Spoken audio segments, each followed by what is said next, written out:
দিয়ে তৈরি হলো বিষ্ণু ধনু।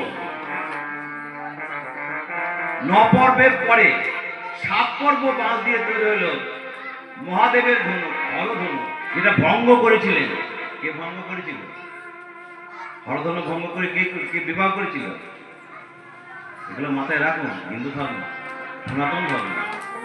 সেই ভিভু অর্থাৎ সেই যেই ওই হরধনু, তারপরে 5টা পর্ব, সেই পর্ব দিয়ে তৈরি হলো কৃষ্ণের ধনু।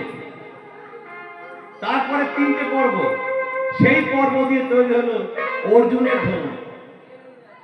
বিশাল যুগে অর্জুন এই ধনুকটাই কিন্তু হাত থেকে ফেলে দিয়েছিল। না না না না, আমি কাজের সঙ্গে সবাই তো আমার আত্মীয়। না না না সখা, আমি যুদ্ধ করবো না, দিয়ে ধনুকটা ফেলে দেবো। এই সেই ধনুক, 3 পর্বের ধনুক। 9 পর্ব, এই আস্তে কথা বলো তোমরা। 25 পর্ব, 9 পর্ব, 7